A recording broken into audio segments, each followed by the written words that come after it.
And we are recording with one and any.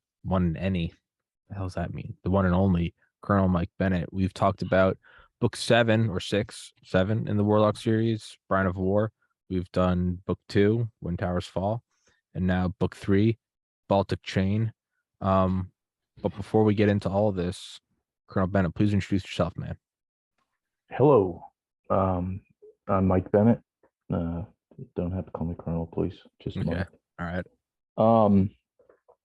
But as far as who I am, yeah, I did spend time in the Army, obviously, and accumulated some experiences along the way. But now I am fully retired, and I write books, which Tommy's alluded to. That he's actually read 3 of them, and I'm excited, I guess, to hear. I'm hoping to hear. I mean, you've read 3, so you're about halfway there. What your thoughts are as far as like a thematic type series. There is a point that one leads to the next, that sort of thing. I would say that it's the Warlock series or False Flags for Dummies. I think that would be my subheader if I could come up with an answer. Real Yeah. false flags. I mean, the term is thrown around a lot by Yeah. people that want to sound like they know or something. It sounds really cool. But I think you're right. There are some pretty good examples of what it really means in not every book, but in quite a few of them. Yeah. I mean, I would say it seems to be that is the weapon utilized again and again, right? And as someone that is maybe hit a punching bag a handful of times, it's going to take a lot of arrogance and ignorance to try to associate this with like martial arts. But it seems to be like the judo move, right? Yeah. I know it that much. But why? Why? Using the power, sure. Yeah. Go ahead. Using from what I know, right? You don't try to just absorb a punch or block it out, right? You try to lean into it, pull the punch through, use their own exertion to do the most damage to them while expending the least energy yourself and taking the least damage yourself. It's you could almost associate it with the use of laser guided JDAMs versus dumb bombs in Vietnam and World War II. You can do it more efficiently, both with cost and actual material, and do it less often, so it contains a stealth characteristic. It seems and in this case, I mean, the general, I mean, that is the nature of covert. I mean, these are covert actions and fully intended to be unattributable. Mm-hmm. I mean, that's part of the power of it is, as you're saying, let them do things against themselves, make it look like they're, all in all cases, to put a wedge in between all these adversaries, from our point of view, because if we don't, as we have, policy wise, we have done nothing. Because if we don't, they just merge into a stronger and stronger alliance. And that's what the series is about: is breaking up an alliance that, just believe me, they're not up to any good. I don't So think I was curious, since you read a couple.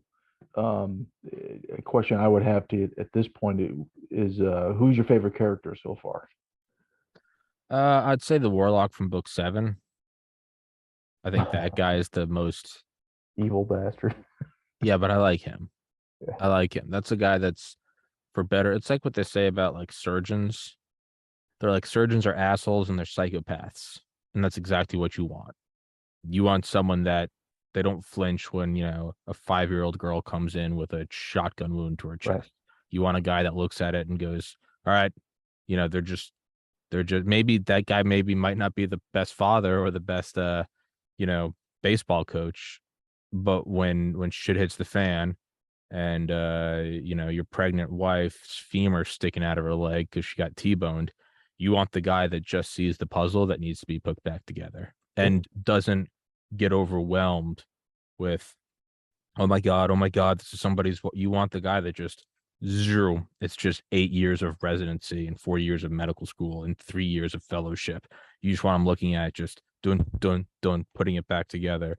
And again, it doesn't always mean that that's the guy that you know, you maybe don't want that guy as your father, or teaching your kids the ABCs, but I also don't want my kindergarten teacher to be in charge of Delta Force. It goes both ways. So I love the Warlock in that book 7 Warlock in that he serves the purpose to a T, and there are drawbacks with that, and that guy sits Uh, with that. That guy see, carries that. you're getting the little more dilemma type stuff, which is pretty cool. And which just means I wouldn't be good at this. Oh, so short. So basically, you like them so far, is what I Yes. gather. Yes. Um, It I it think really is kind of meant to be read. It really is meant to be read as a series. You can't just stop at the first one. You don't get it. I mean, you got to read them all. That this leads to this. This is it really is kind of a step by step instruction manual. Uh, and it is kind of an initiation into this world. But I guess the other thing I would, this is my worldview, I guess. I think we have dilly dallied continually. We half step uh, things. We don't really do it 100%, and that's kind of why we are at where we're at. yeah. So this is meant to be very preemptive. It's very aggressive. The whole uh, what's the word I want? I mean, there's a whole lot of things that you've seen already, and you're going to see a couple more uh, when you look at cumulatively. Uh, wow, that's quite a portfolio of get the fuck out of my way, or I'm going to Hmm. crush you kind of policy. So yeah, I just kind of curious. I mean, so now you've tagged book 2 and 3 2, together. 3, and Brian 4. Um, yeah, and then you get to get to the very end. Yeah, I'll be interested to see when you read what were we at, 4 and 5. If you looked at 2, 3, 4, and 5 and said, "Man, we're still all screwed up," we really need this 6 book. um, I don't know. So I'm glad you're going through them. I think Really that am. I think there's a neat sort of microcosm or meta theme. I don't know if it'd be micro or macrocosm. Who cares? It's what you just said though. You can't read one of them and expect to get the picture. But if you only read one of them, you are getting a view. You are looking at it. You're putting on the glasses of 99%, 99.9% of the average Joe, who, just like the guy that gets to walk into the hospital, when I was shadowing doctors as pre-med, and you shadow shadow literally means just follow them around like an annoying shadow. And when the surgeon's an asshole, well, that's like reading one book. Yeah, that guy's a fucking douchebag. But reading all books is like you shadow him every Wednesday morning at 8 a.m. for 2 straight semesters. 52 weeks later, you go, that guy's an asshole. And thank God he's an asshole. You don't get that otherwise. So much like that, if you just look at the Warlock and you just see him in one book, you go, the hippies were right. This is a fascist dictatorship. Because you see a guy, fucking, pitting nations against each other. You go, of course they hate us. You look at all the books, then you see what the results of inaction are, and you go, this guy's an asshole. Thank God. So there is some fascination there. It's funny. So I wrote most of those some time ago, right? And then I published them. And when they first came out, just say example number one, if I made the assertion that Erdogan in Turkey is an enemy of the United States, and I would immediately have people, oh, they're a NATO ally, they're our buddies. And then just recently, on my Twitter account, these things come across, and then I throw them back out. And I've been compiling quite a bit of evidence beyond what is in the books. So I think I substantiate, it's fiction, but I substantiate the assertion Turkey's enemy in second book pretty well. Yeah. Just, a couple chapters, right? I mean, I source everything I say. But, I wrote this a little while ago, and since then, more and more and more stuff pops up. Clearly Erdogan is allied with Russia, Mm-hmm. right? When you look at through the lens of Ukraine, today's Ukraine. But that's actually a good launch point. So you read the Baltic chain, which basically, again, is asserting that, back in 2015, 14, 2013, 14, 15, whatever, either through Syria or through the Donbass area of Ukraine, that clearly Putin had some ambitions. Mm-hmm. And if we were paying attention during that administration, we would have done other stuff. So, um, that's looking back. I mean, it is looking back a few years, but even I think when I want to say 2012, I really became aware of Turkey and Erdogan and some of his duplicitousness. Mm-hmm. And I was always mystified. So when the fuck are we going to do something? What are we going to do? And then, certainly when what's his name? When Putin annexed Crimea, I was like, okay, what the fuck are we going to do?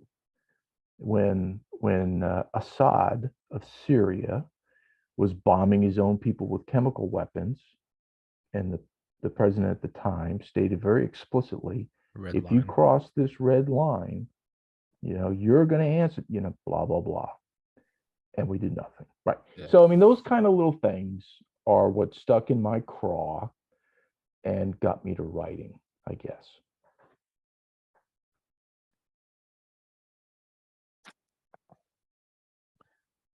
So I look at something like the surgeon, which I think could be like another name for the warlock. It's not as cool. That's cool, man. You ever watch any of the? And I know they're woke bullshit, and they're just, mechanized scripts, fill in the blanks, but they're fun if you just want to turn your brain off. You ever watch any like the Captain America movies? Oh yeah.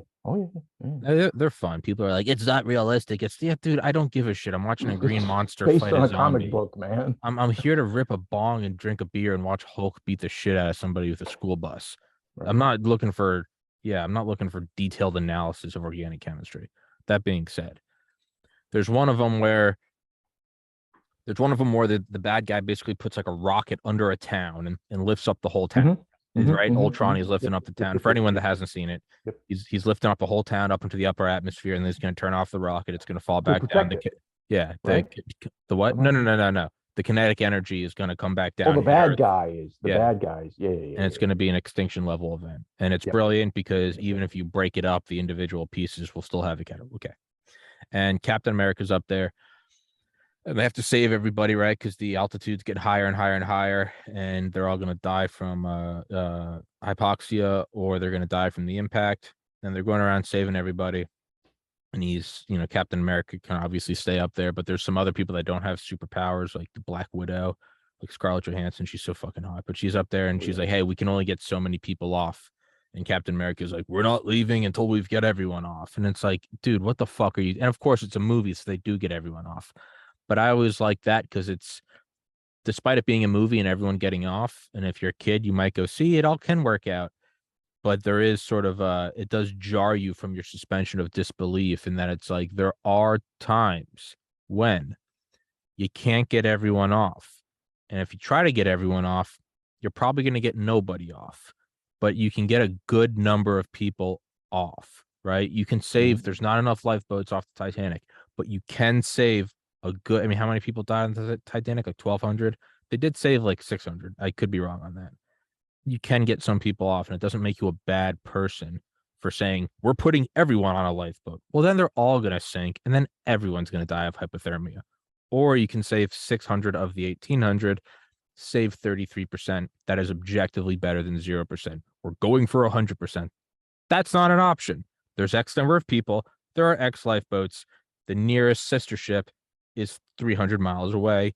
You're in the middle of the Atlantic in April 1912. You're going to freeze to death. And of course, it's a movie, so he saves everyone. But there is a calculus that needs to be done where you go, there is no better option here. There is one or the other. Like, there is nothing else. You have to choose the one that sucks less. And that is a thing. That's absolutely a thing. I remember, if this podcast doesn't work out, I'm going to have to go get a job somewhere where I, make enough to pay rent, and I'll do the podcast in the evening. But I want to be able to do 3 podcasts a day and sleep in and go to the gym. Me too. Ideally, that's what we do. But you can either quit the podcast and go get a safe income now, or you can keep pursuing the dream of being your own boss and also have to make sacrifices. That doesn't mean you're a bad person. That means you're being a realist, right? It's dad is always the realist.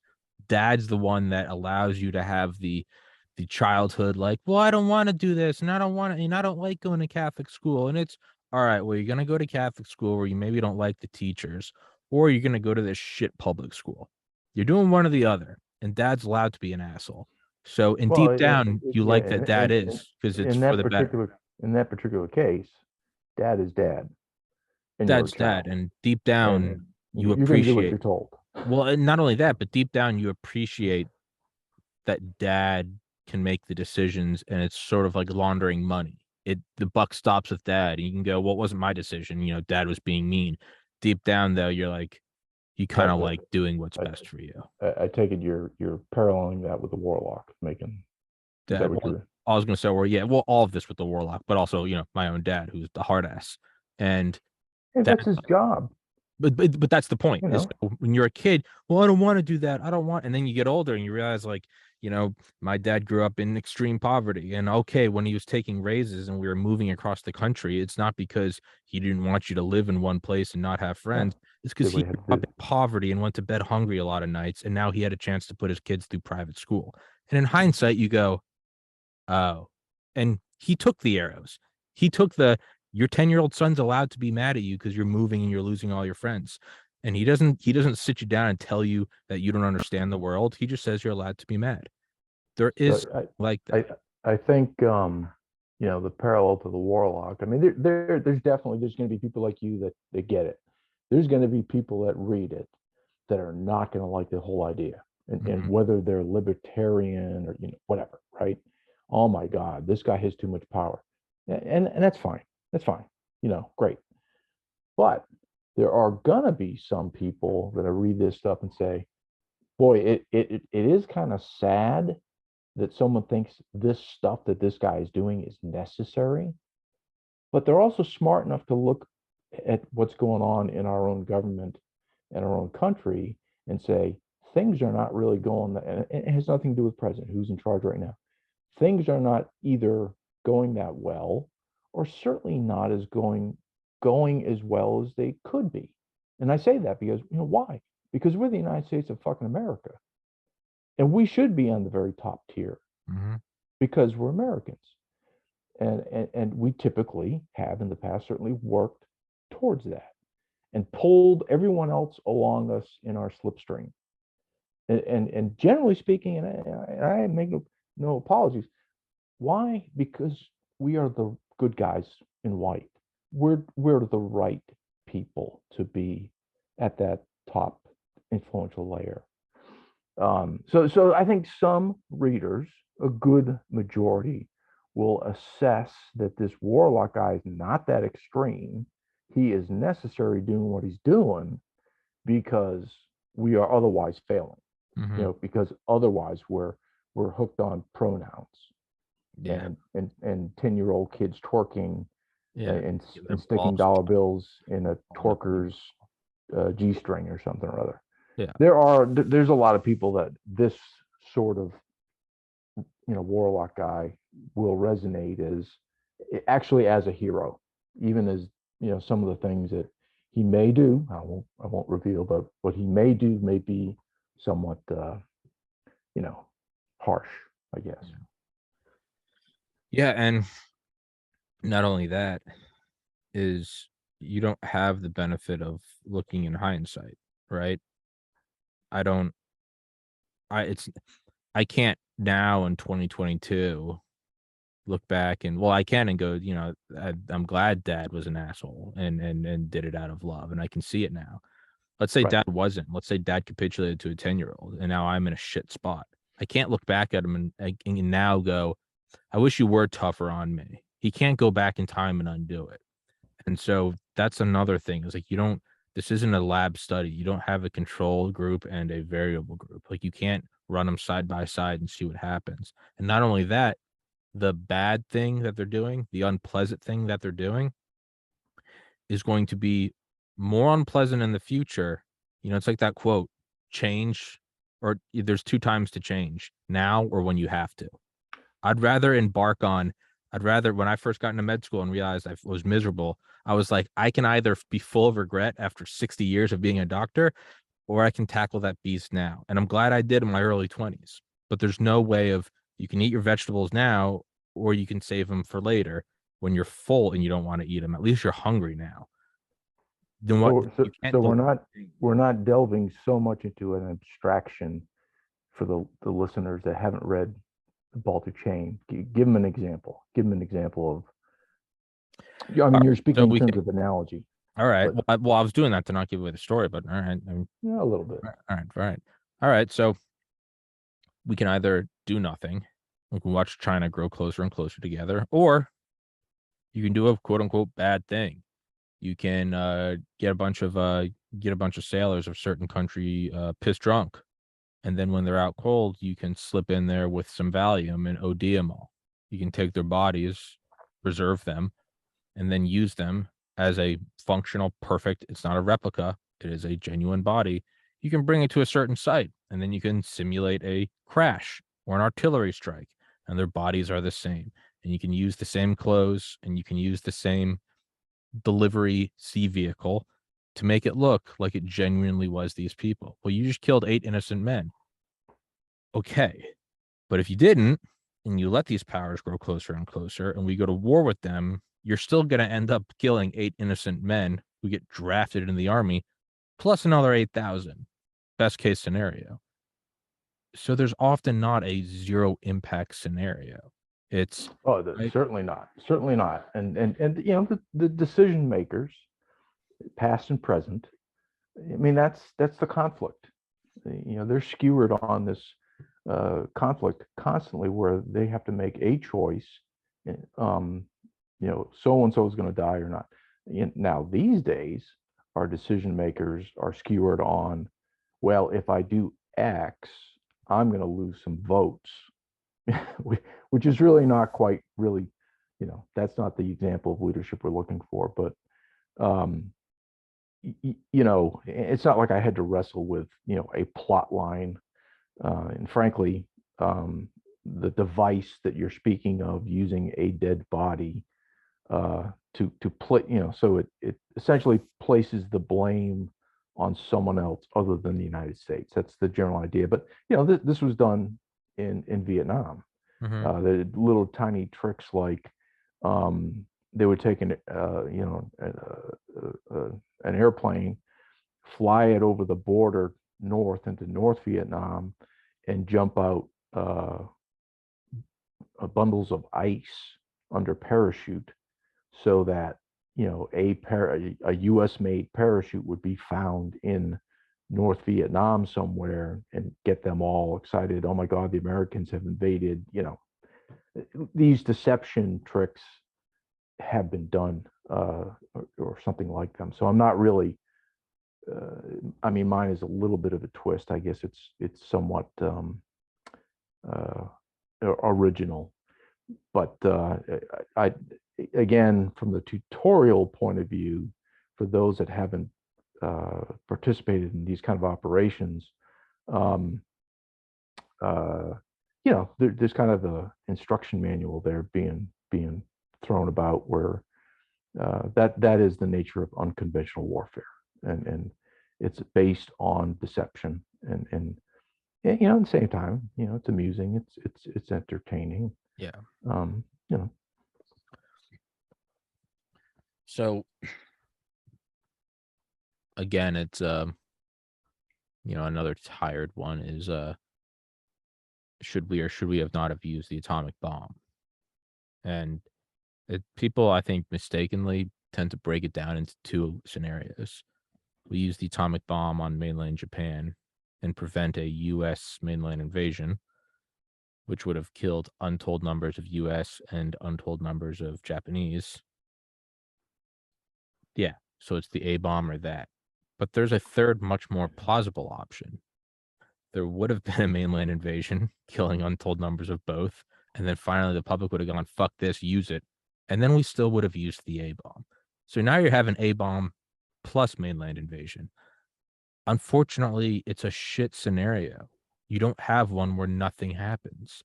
So you use the one that ends. That's what Truman wrote, I believe, in his journal. He said, if I don't use this weapon, no, that's what I think Leslie Groves said to him. He said, if you don't use this weapon, start preparing your impeachment speech for when the American people found out you didn't use it.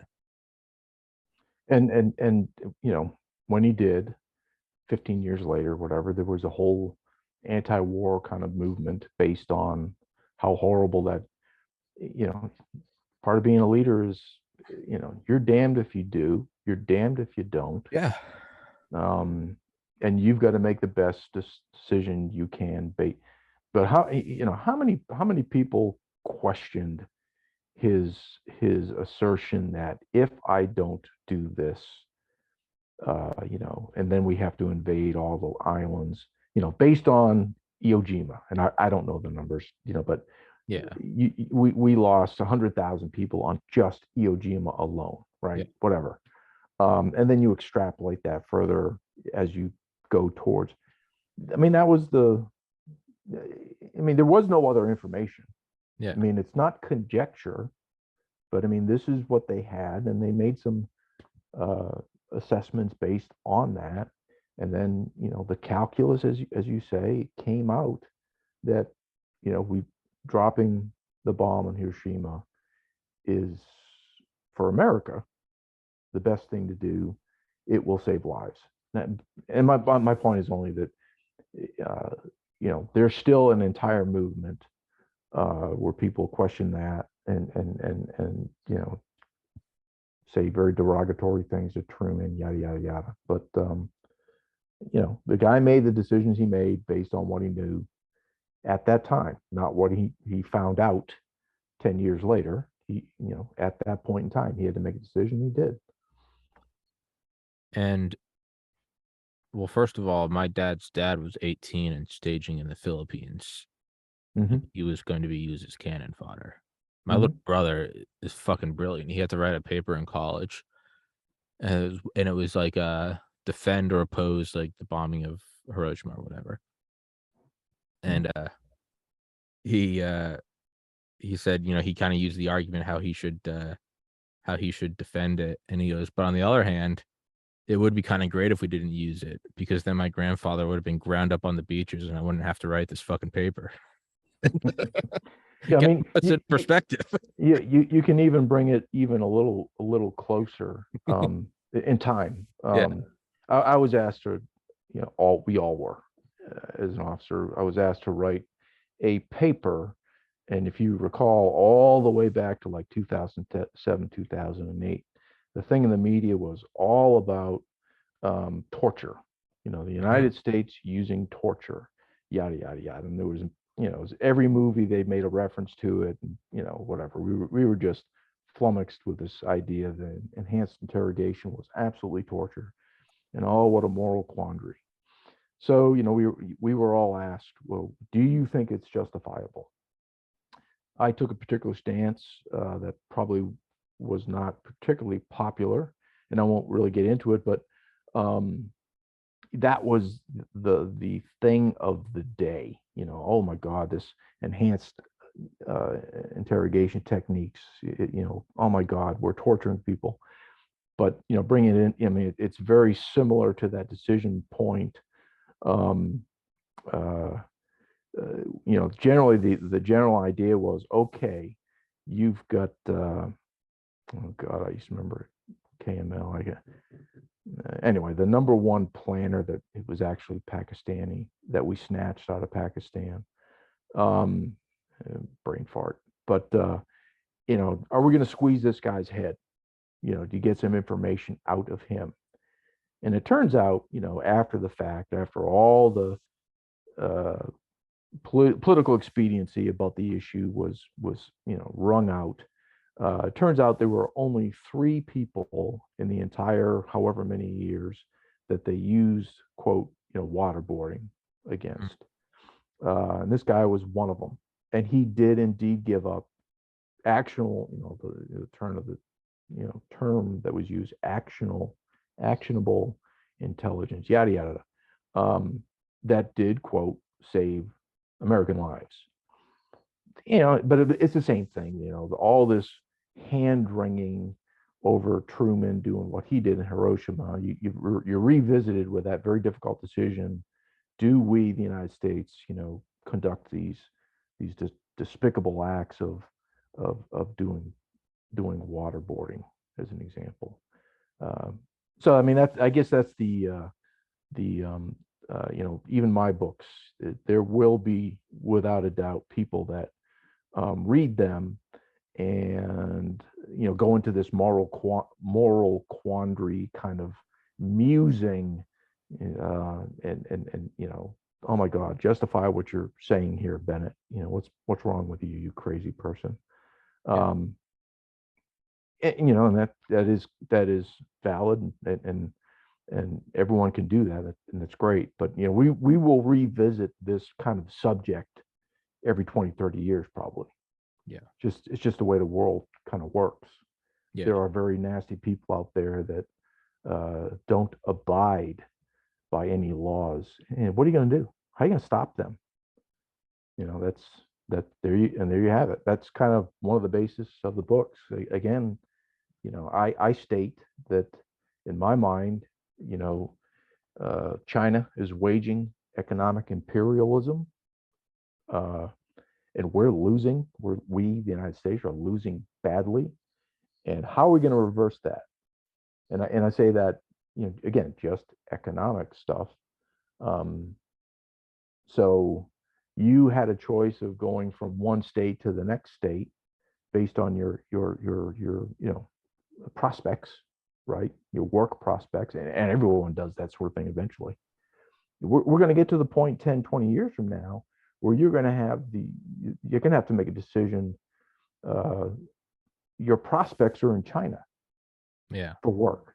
You're going to have to pack your shit and leave this country and go there, because that's where the work is. Right. So it's okay. People want to question my motives and my sanity, perhaps, and the actions that I'm taking to not make that happen. That's kind of the mindset that I'm applying when I'm writing these damn things. And Mike, I gotta go pee, man. Here we go again with the peeing. Every episode I do, and if you think you're gonna get special treatment, you're sorely mistaken, sir. Tell everybody where to find the book. Okay, so he leaves me hanging. What I would like folks to do, the easiest thing, the one focal point to get, find the books if you were to purchase. I do have a website now. I just started this damn thing. One word, author, AUTHOR, author Mike Bennett.com. And I'll ask Tommy to put that in the link below if he hasn't. So, that is my website, and I'm just starting this thing, so don't laugh at me. So you can go there, one shot, one kill, bam. And there's a couple different means to get the books.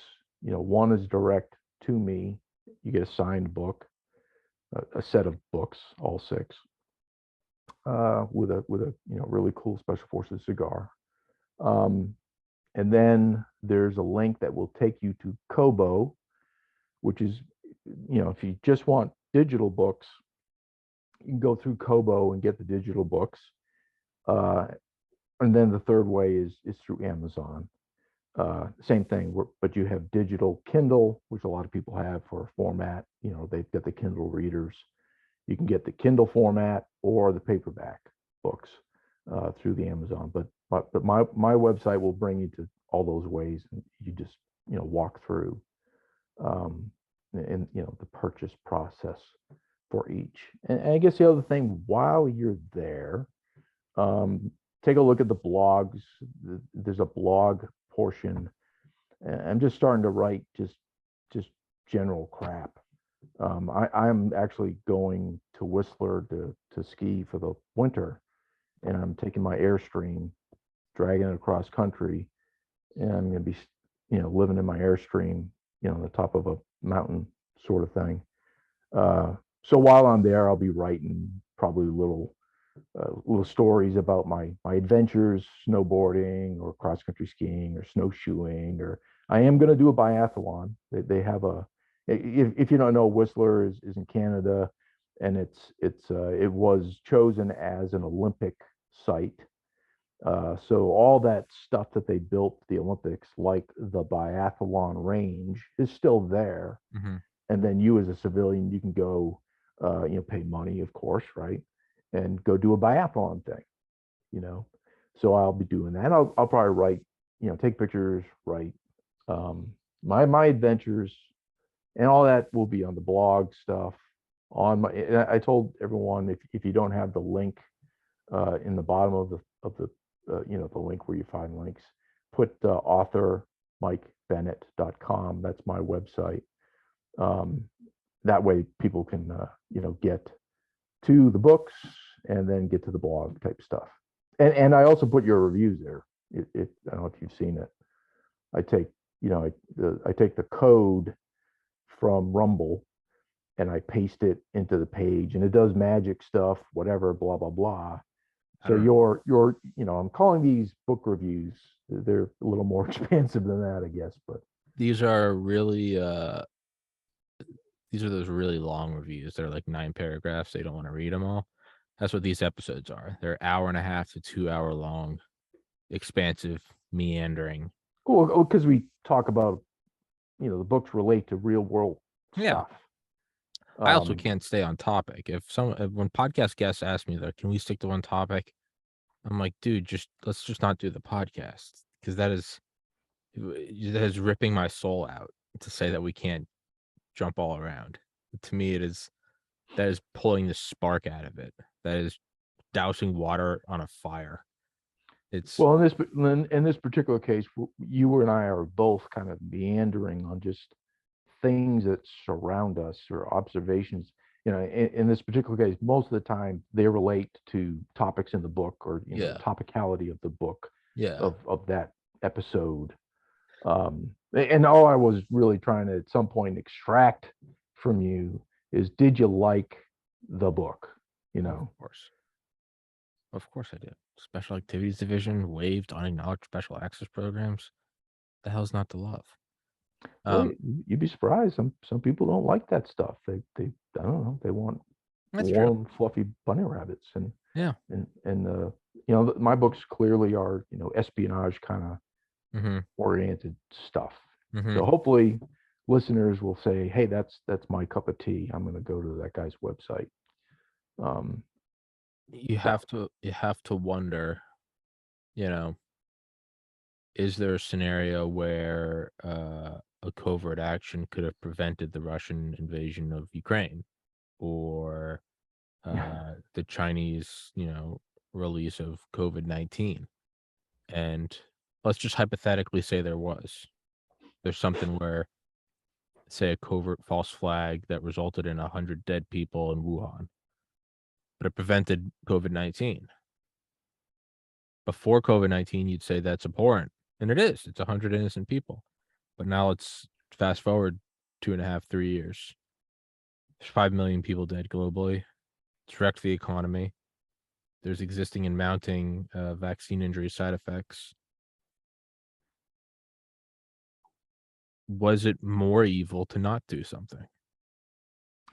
You know, the unfortunate thing on that is we currently, and it's quite possible we never will be fully informed. There's been a great blockage of any attempt to kind of pursue that investigation. We know that much. 2 weeks right? ago. What episode was it? It was about 2 weeks ago. I had on Dr. Ken Alabek, who I've interviewed about 8 times before. He was the first head of Biopreparat, the Soviet Union bioweapons program. He defected to the United States in 1992. They were putting Ebola in the nose cones of ICB SS-18 ICBMs. Insane shit. I had him on, and he said definitively it is most probable that COVID-19 was developed in a lab. Was it released intentional? He doesn't know. But there's a guy right there. Who kind of knows, right? Is the guy. Is the guy. Right. And, because it's not a fair universe. But I mean, there's a little snippet of fact right there that we, you can accept or not, whatever. The point being, that old hindsight is 2020, and it could be, with declassifications and whatnot. Say 25 years from now, you're going to roll back this thing and say, yeah, we did know. When I say we, I mean, the World Economic Forum, I mean, a very large swath of governments involved, blah, blah, blah, blah, blah. And, and again, like we just said 10 minutes ago, invariably, you're going to get the people that come out of the woodwork and the questions of the morality of dropping the bomb in Hiroshima, or the questions of the morality on enhanced interrogation techniques, during the GWAT. Invariably, there's going to be people who come out and they're doing all this stuff, and there'll be a whole lot of noise. Yeah, good question. But again, my books are kind of centered on the idea of covert stuff remaining so. It's not a public thing. It's not a public victory that you crow about. Yeah. It just is done, and there's no discussion. Life goes on, and people are not aware that XYZ was done. Perfect world done well. Yeah. So, given what you're saying, could X be done to prevent Y? In the theoretical, absolutely yes. I'm an absolute proponent and advocate for that. And then the extension of it, again, if it's done right, there's no ticker tape parade, motherfucker. Yeah. There's no credit. Yeah. Everyone is far better off not knowing what you did, how you did it, why you did it.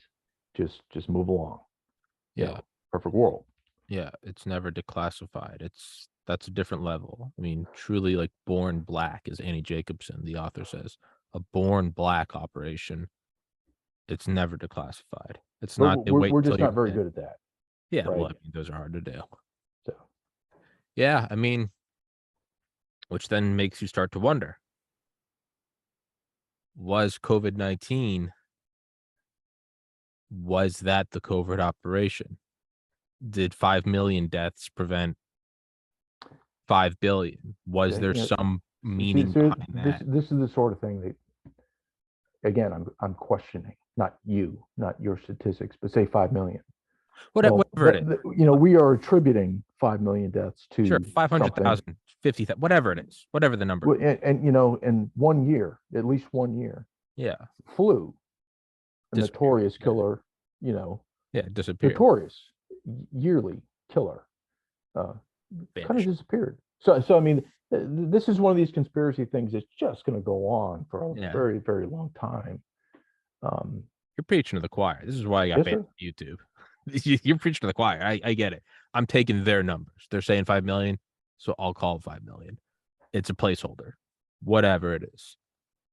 Okay, so what you just said, banned, shadow banned, censored from YouTube in a very specific period of time. Mm-hmm. By whom and Mm-hmm. why.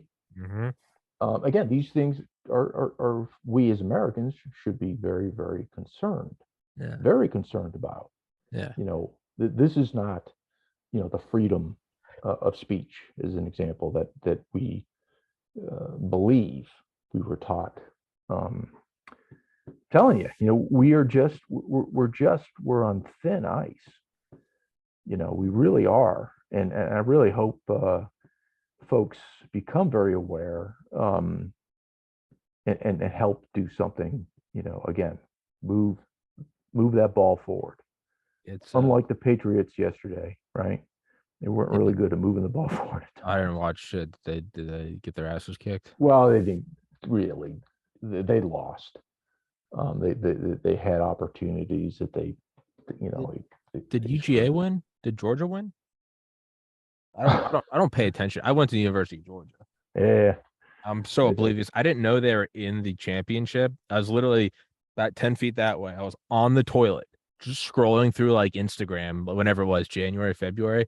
And I Mm. saw my friends like they're tweeting about it. And I was like, oh, is Georgia? And like I know that much they hadn't won in forever. And I was like, oh, did they win? And then I was like, oh, they're going to it. And then I realized like, oh, they're in it. And then I went and looked it up online and it was literally there's 60 seconds left. And I was like, I didn't know they were in it. So I watched the last 60 seconds and like a true fair weather Georgia fan, I was like, fuck yeah. And then just went about my day. Like I I don't got an even worse story. I was skiing when the Patriots were playing against Atlanta. Speaking of Georgia, oh yeah. and I'm watching it in the bar at this ski place, and they're just getting their ass handed to them. Yeah. The first half, Yeah. and 2018. I'm like the only dude in there rooting for New England. And everyone just giving me shit. And I was so disgusted that I left and I went back up to my room. Next thing you know, my brother is texting me, and he says, "You gotta be watching this. You're not watching this. What the fuck is wrong with you?" So I Oh. I remember watching the '01 or technically '02. I remember watching that. I remember watching Vinatieri. Mm, And then I yep. remember watching the next two wins, Vinatieri again, right? That's when Yep. it was fifth grade, seventh grade, and eighth grade. Um, then I lived in it's actually when I lived in New England, my junior year of high school, because my dad's job, that they went undefeated. And then I watched the whole thing and just watched them. It was karma. It was getting to watch the Red Sox come back from Hmm. being three down and then bulldozing the Yankees and the Cardinals. Hmm. And then it was just the inverse, seeing the fucking Giants beat them. And then again in college. So finally it was I was living with my parents between like 2016 and early 2021, just after my brother died and moved home. Life was upside down, whatever. And I was watching the Patriots get their ass handed to them by the Seahawks, and I remember thinking like I'm bad luck. So I went upstairs Watching. and I heard my parents cheering, and I turned off. I put my phone on airplane mode, and I just played video games. I didn't even want to look at the score, and I was like, it's good luck if I don't watch it. And they're cheering Hmm. and they're cheering, and then eventually they get the Butler interception right on the 1 yard line. Yeah. So they're playing against Atlanta, right? And all of my friends from middle school, high school, and college are in Atlanta, and I don't give a shit. But they're all texting me like, "Sure, oh, Yeah. Paige gonna get there." I'm like, dude, I don't. No one cares less about this, but whatever. I'll play along. And I was watching it, and I was just watching them get their asses kicked, and I was like, as much as I say I don't care about sports, there is something deep in me about New England that if I start watching, I do start to care. There is something that starts to boil up where it's just like the collective cries of 100 million people over the last century. And I do see it. And I was like, I can't watch this. And I remember I went upstairs and I could just hear like my parents like yelling, getting louder and louder. And I was like, I can't watch it. I can't watch it. I can't watch it. And then they won. And that was the last time I paid remote attention. So I found that I do better by not paying attention. Yeah. The Red Sox and the Yankees, I actually, Patriots. um, because it's just up in the air. Professionals. It's almost better for me to watch the YouTube thing after the fact. Just watch the highlights and go, okay, there, okay, I got it.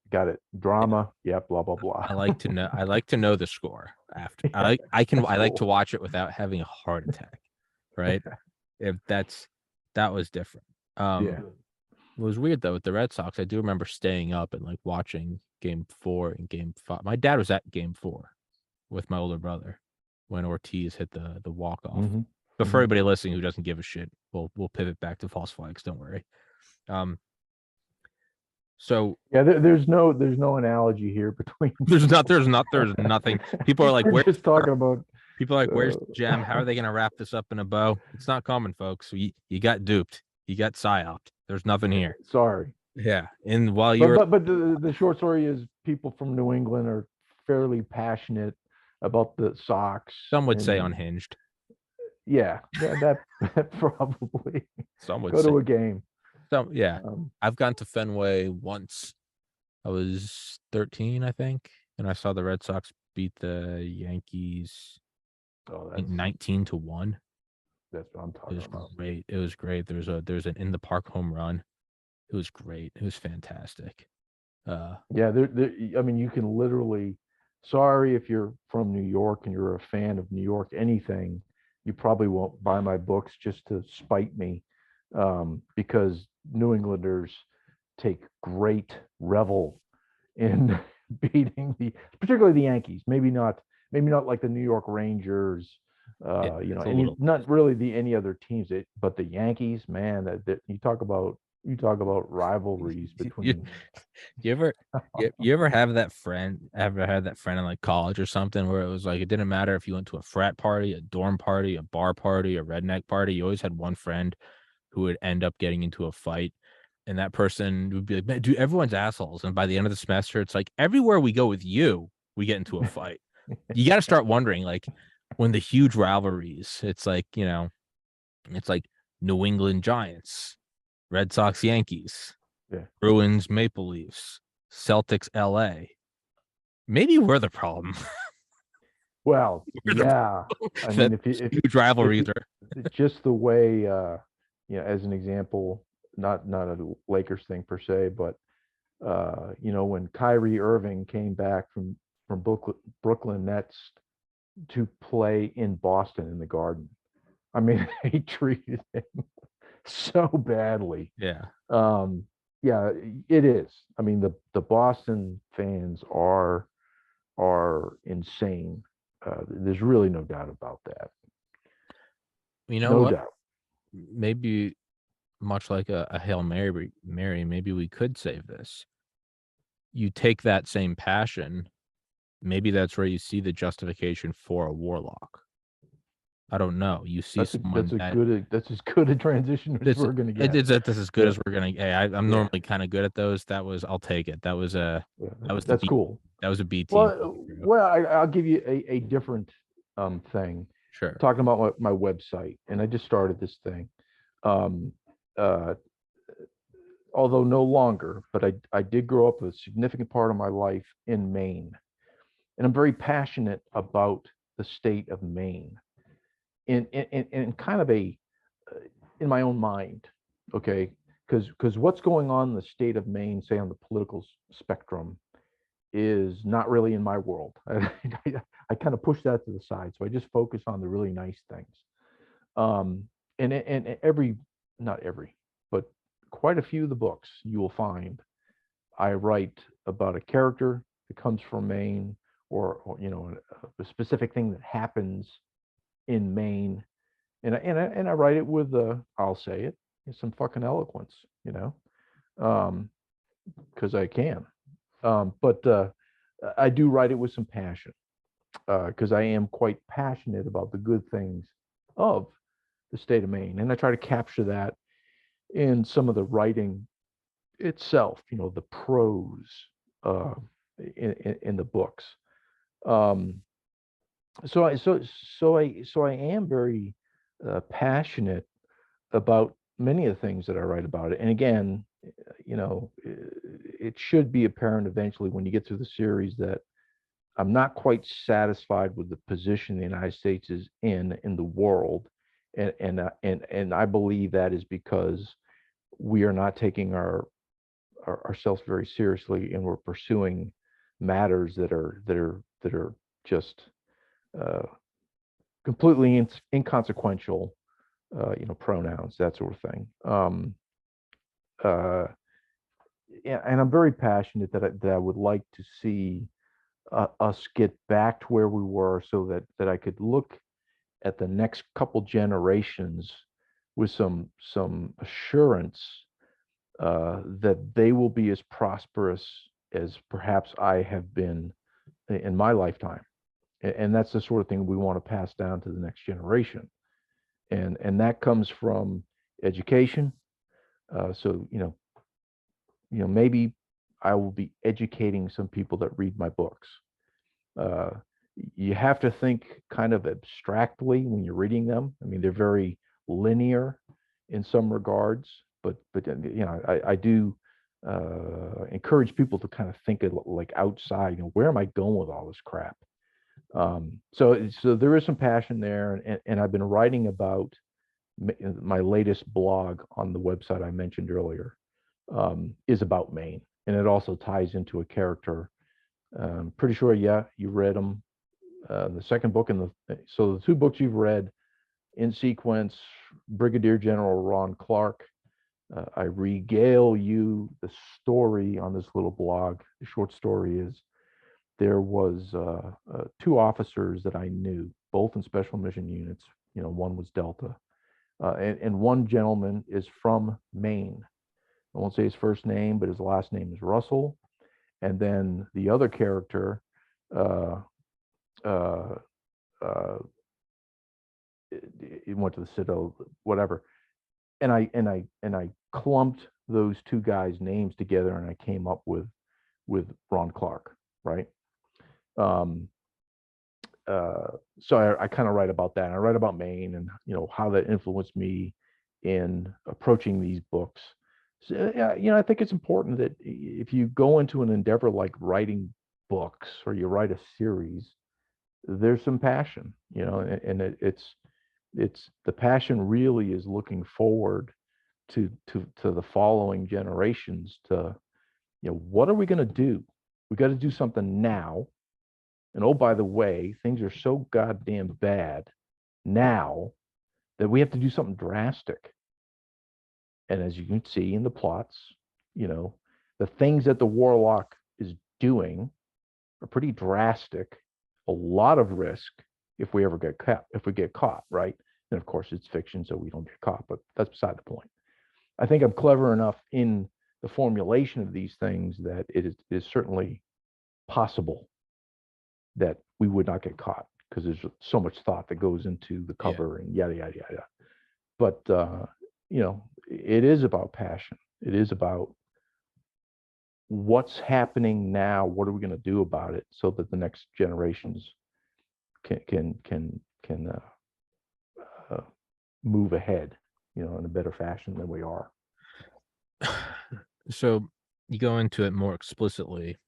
In terms of explicit, I mean, like it's like an actual sentence in the book, is that the warlock is, uh in my own words, the warlock, it is kind of like a, right, we always talk about how China looks at things in 10, 20-year and 30-year issues, and we look at things in 2-year election cycles, and that is their strength, and the warlock is kind of our own, has that Chinese aspect. But that's not what I was gonna say. Is you talk about that the sentence in the book is like the warlock is like strictly involved with like international issues and not domestic issues. Right. But it's kind of getting to the point where the domestic issues are, and it's not strictly that it's international domestic, like the NSA and the CIA are in theory not supposed to operate. It's more so, at least the way I interpret it, as the warlock is supposed to stick to the huge decade-long chess moves and not pry at little things. And so it's not so much that it's international and domestic, so much as that's what are the biggest threatening things. And I think right now we are at a point where the biggest threat is becoming domestic, not just Yep. from an uprising faction, not because there's a new block of voters, but it seems on paper, and I'd say this as an openly conservative guy, so clearly I have my biases, It seems like very much so this current administration is tactically and brilliantly uh, diminishing the power of the United States through our strategic oil reserves, the value of the dollar, through the wokeification of the military, to our conduct abroad and driving business away and capitulating to China and not applying the same ESG bullshit values to India and China that we are to ourselves. Is it incompetence or is it a malicious actor? You know, your Boy, roommate. that's there's evidence that could support what you're saying, if people are willing to pay attention. Now, And is that something the warlock would address? Someone that has access to so hyper so there classified intel. there is, so I might have introduced it, I forget, in this third book, Baltic Chain. I do recall, in the next one, if you go down that road, Boomslang Gambit, I very specifically outlined um, uh, the warlock is tempted. He's looking around. He's seeing what's going on here domestically, and he's very tempted that he's going to act, and he wrestles with that. I mean, it's just a couple little sentences here and there, right? You got to be paying attention when you read these things, but he's wrestling with that. And he does just kind of flat out, he's musing in his own mind, sort of thing.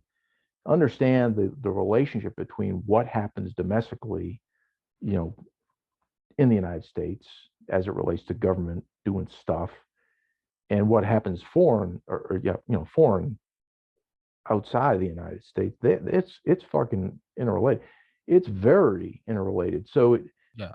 it's kind of a weakness of the series that I'm going out and I'm doing all this high speed shit outside, but our own house is not in order. Not at And it all. really, to be realistic, it would be very difficult to pursue these other things with our house in disarray as it is today. It really is. And I understand that, and that's a limitation, but the warlock's mandate is outside, and he honors that, right? He honors, but you'll see it in the fourth book. You'll see it mentioned again in the fifth book, and I think you saw it in Brian. It is just there. It's there, just nibbling in the back of his mind that, And should he do something? I think if you want to fully realize the warlock, he has to, because the warlock is supposed to be the asshole surgeon where nothing is off the table. The idea that the warlock looks at something like, I'm not supposed to act internally. The warlock, by definition, doesn't fucking listen to anyone else. He moves the pieces. The fact that he's willing to do, Machiavellian false flags around the world, justifying it because otherwise a lot more people would die. But all of a sudden he has no balls when it comes to domestic issues, and he's just gonna let, the land of the free just smolder and burn because, I don't want to touch that. That So I to so me I is have weakness. revealed in other places, but the a series of any series of books, um, there comes a point, the jump the shark, right? Jump the shark term coming from the Happy Days show in the 70s, where you just can go too far with the continuance of a 27-year, other than The Simpsons, but any other show. I mean, it comes a point where you've kind of reached the end of the line, and then you're just making shit up, and it becomes irritating to the audience because it's obvious. But I had a kind of my own mandate. I said, okay, it's not that it's in my mind, it's not that I have conceived the idea of Turkey, Iran, Russia, China being an alliance. I mean, there's things out there that have occurred over the last decade or so that have led me to that conclusion. And I'm just kind of capturing them, little bits at a time in the books. So I've made that assertion based on observation, and I've substantiated as much as I can in the books. But that is not the only. You've got the peripheral guys like Venezuela and now Colombia. I mean, there's all kinds of other little North Korea. There's other little, ankle biters. But I've just chosen that core, disrupt that alliance, and then you made some progress. So when I say the warlock is done, it's that storyline. The storyline took 6 books to get to, Turkey, Iran, China, Russia being diminished as an alliance, as a functioning alliance. And you've read Brian of War. If you've done all this shit that I've done, you'll read the other 2 books. All that kind of stuff. If that can't put them to bed, I don't know what, short of, Hiroshima, right? So that is the limitation that I put on myself in saying this is the end of the series. Sure. Of that 4-country alliance. Sure. Well, now we start thinking domestically. Yeah, no, and I get that. I mean, and there is the you have to kind of think like outside of it. It's like it is like, don't forget it, like it is a story, it is a series of books, right? It's you can't always apply 1,000% real world logic to it. It is a series of books, right? The Simpsons is like they've raped it, they've killed it, right? It's like South Park, but then again, you look at South Park and it's like right. they're still spitting fire. They're still managing to piss off every group of people on the planet, and I respect that. Like, well, I mean, but with every year, there's more fodder. I mean, there's more shit. Oh, we've got a whole new storyline this year because of that kind of plays into what I'm saying. The idea that if X, Y, and Z, if these 6 books can't put this alliance to rest, then I don't know what will. To me, that's not how the warlock would think. Because I'm 32. And I have grown out of the idea that I will reach a point where I get rid of my depression, anxiety, fatigue, and worries about the world. I've now accepted that I'm going to live my life till I'm 80, and one problem after another I'm going to get rid of, but it will always be there, right? That what's the quote? Excellence is a habit. Excellence is what we do every day, therefore it's a habit and not like one act. I never stop going to the gym. I never stop eating healthy, because if you ever hit a point where you're like, I have abs now, that's when you start to fail. So if I'm 32 and I've realized that the fight literally never ends, it's ongoing, it's a Sisyphusian battle, and there's beauty in that, the warlock should as well. The warlock should know that it never ends. Well, yeah. So, for the sake of a plot line, Sure. so that therefore I have to move on to something else, because there will be readers that will just be tired of, okay, Yeah.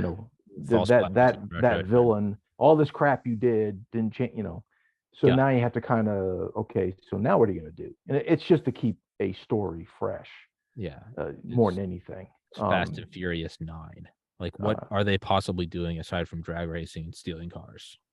It's the same. Well, see, I don't even want to. That's exactly what I don't want to get into. Got it. I mean, my brother was watching those, and I've known of them over the years, and I said, man, I'm not going to watch that crap. And then I started, I bought 6 or whatever, and I binge watched them. And I said to myself, I said, after the first one, I said, okay, let me get this straight. The guy's a cop. He got a little pussy on the side. Okay, fine. That fucked his head up. And now all of a sudden he's becoming a criminal because of the chick. That's if you follow, this story of the Fast and Furious, I was kind of thinking at one point, the cop is going to be the good guy. The criminals are the bad guys. I'm just a linear black and white motherfucker, and that's the way I think. Yeah.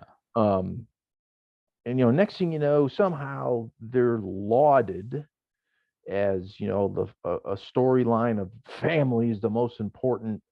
I mean, if you look at the very beginning first movie, and then somehow you got into this, family is the most beautiful, strong. I'm like, I don't even know how you get there. And then next thing you know, you've got fucking helicopters pulling cars in Hawaii or something. I'm like, I, yeah, I don't know. I'm a simple guy. I've never seen any of them. I just don't give a shit. You absolutely, you'll just shake your head.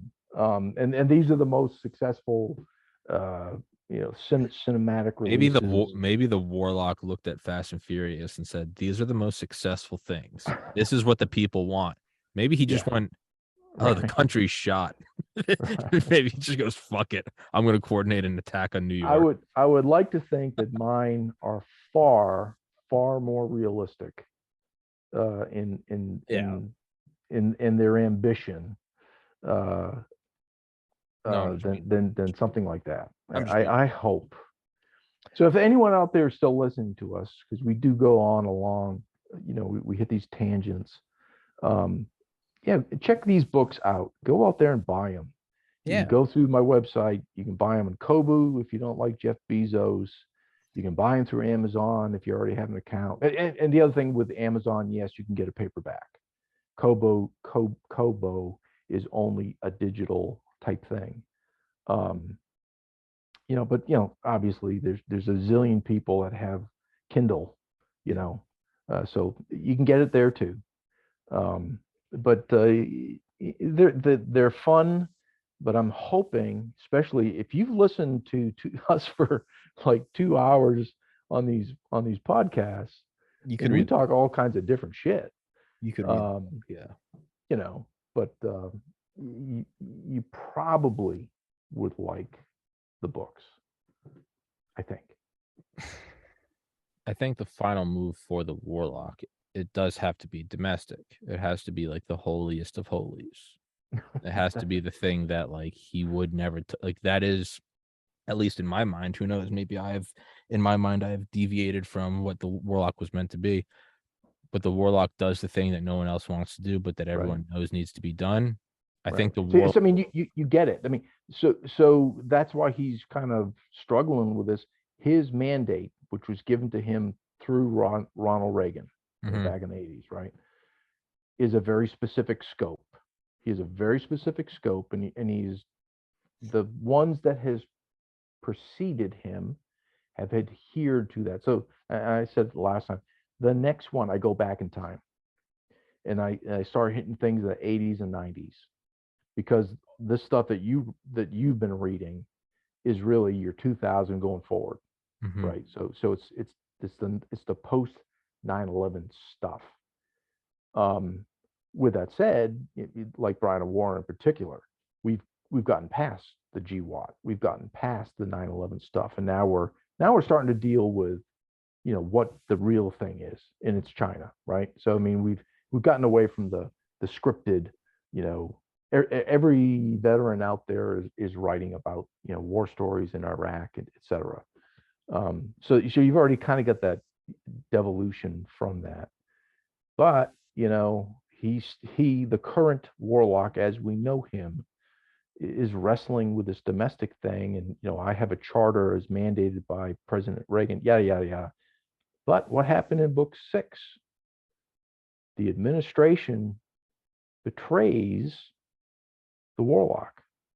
Next thing you know, you get this fucking pinhead who's sticking his nose into things. He has no training. He has no clue what he's delving into, right? Lansing, Mr. Lansing, the douchebag. Um, so the political administration for which the warlock kind of works is screwed him. So, maybe after book 6, he's like, well, they broke the faith. Mhm. And now I can understand where the true enemy is. Yeah. So there's a possibility that there's going to be another series that kind of goes down that road. I think another kind of cool. So it's not really the same. I made this when I was living at home. I made a subreddit before I was eventually IP banned from Reddit, and I called it Funner History, FUNNER, knowing full well that's not a word. But what I would do is I would just Photoshop like current technology in past wars, so like an F-117 Nighthawk, like you know, like I would shift history. I'd say like we actually used a JDAM on like Yeah, the Berlin bunker, but we right. played it off as a suicide so that we could keep the F-117 cool. I was just having fun, just fucking around with history, right? And like snipers and like hot air balloons during like the Revolutionary War, just retarded shit. It could be kind of cool. I don't know how far back you could go, and if you'd have to sort of compartmentalize it to be different than like the current Warlock. And I think we've talked about this before, but it would be cool to just see the Warlock in different eras. Like, but you also don't want to exhaust the Warlock is special, and if you go back through all of American history and there's a Warlock, it maybe kind of reduces its impact. But it would be cool to maybe see. I think it would have to be post World War II because it'd have to be going to the brink that you'd create the Warlock. Like maybe there was something in Korea or something in Vietnam, like USS Liberty or something. Like maybe that was Warlock, or yeah, something in Grenada, or I don't know what. But you Well, definitely have to, yeah, I think part that part of the thing to make it not only just palatable, I guess, but you have to show some success, right? Where X was done, and you don't really know who was behind it, and you don't really know what it was all about, but an actual event in history that occurred that never was really attributed to the United anybody. States of America. No. So I did do that. I did do that. If you remember I don't know, Muganeu, the bad guy that did the Beirut bombing in Hmm. 1983. So he ends up getting schwacked, right? And when you read the book, you find out, oh, that's who made that happen. That's where that came from. So that was an actual event. That's an actual person who did get bombed, right? That I mean, the event happened and he Hmm. died. He was assassinated, but by whom? How did that come about? So I mean, I could do what you're saying. Find, I'm just there will be the next book an event that occurs in Russia that just happened. It was a thing, um, and then you're going to find out the rest of the story as to how that came about. Yeah. So all I'm getting at is the model I'm looking at is something that actually really happened. Gotcha. You know, and you say Grenada, or you say the Falklands, or something that really happened, and something very specific in it.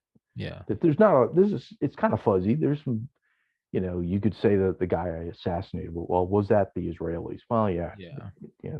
that was certainly the speculation of the time. But the Israelis are smart enough, generally speaking, to keep their mouth shut Yeah. and always keep that option open.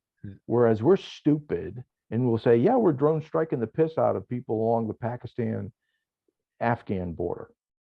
Yeah. Everyone fucking knew who Yeah. was doing it.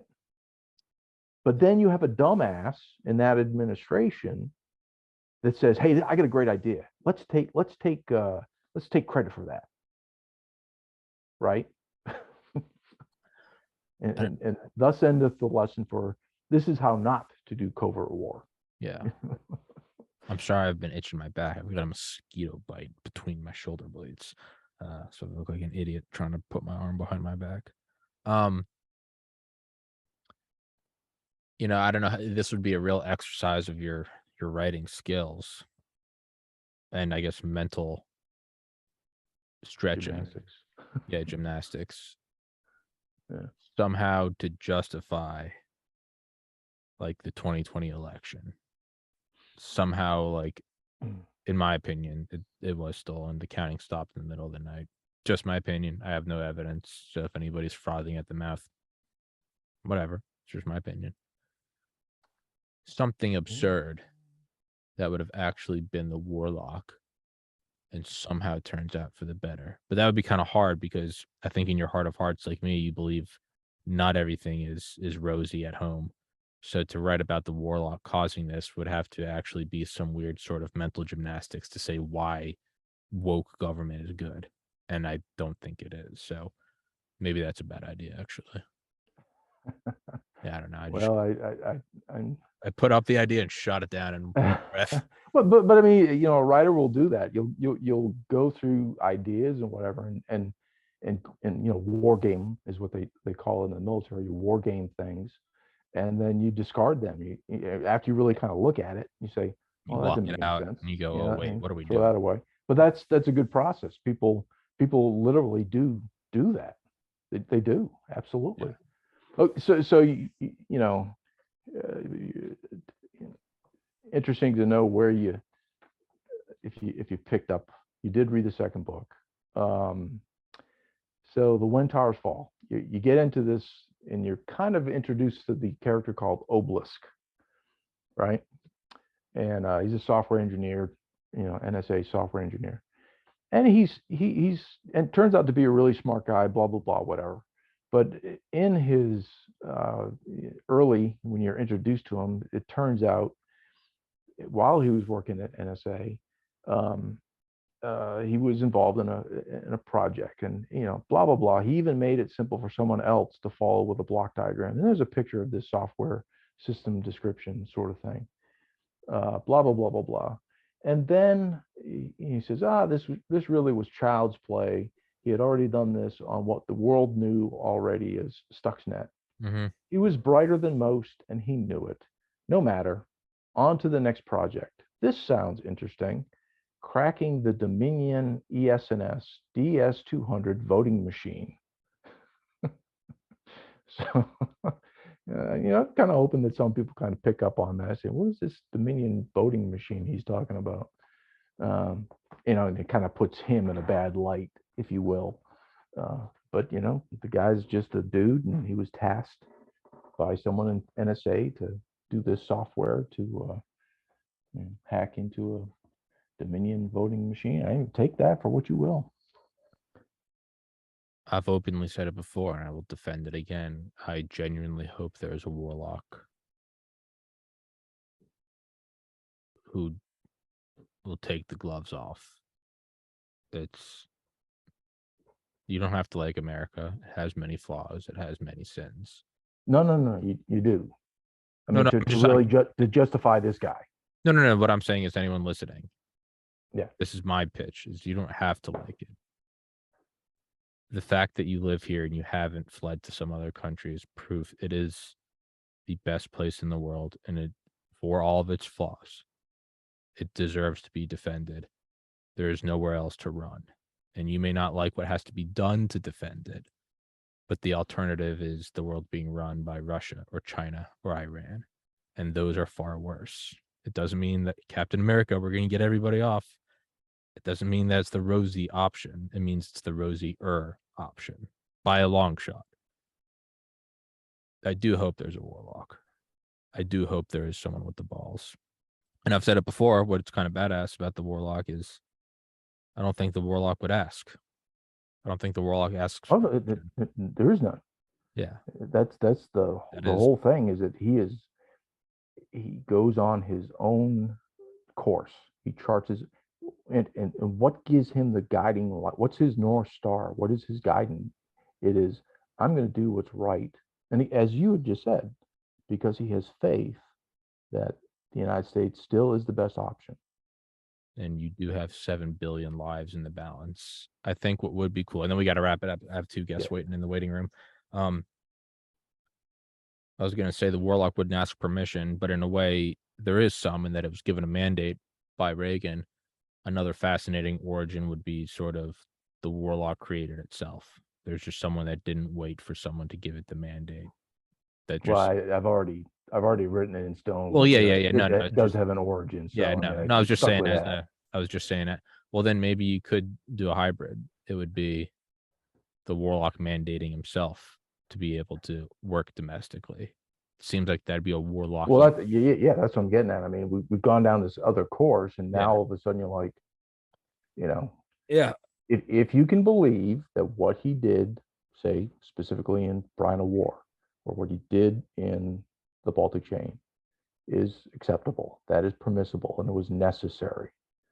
You certainly shouldn't have any quandary with extending that logic and saying, well, you know, we got to be thinking in terms of what's going on domestically. So, Yeah. you know, I think that would be a cool thing. Which you have the warlock going, I'm not supposed to work domestically, and then going, what would the warlock really fucking do? I Like, don't know anything. I don't know nothing. bullshit. Bullshit. You and I will share a cell at the gulag. That's a joke because I will go down fighting, ball of flame. But I gotta wrap this one up, guys. Go get the book. If you put it on Kindle and have your iPad or whatever read it to you, it's about a 2.5 hour read. Not bad at all. Easily knock it out. Go to the gym, go get some groceries. You'll be through it by the end of it. It's a great listen. I wouldn't keep having you on if I didn't enjoy them. And we will do books 4 and 5 next. I'll send you a message and we will schedule those. I'll put all of your links in the description as well as the links to the book. And I thoroughly enjoy your writing, man. And and if you put the link to the website, trying to message me that on Twitter so I'll remember. Okay. Yep. All right. Yep. I got you. Thank you so much. All right, Mike. Yes, sir. Take care. God bless everybody. God bless America.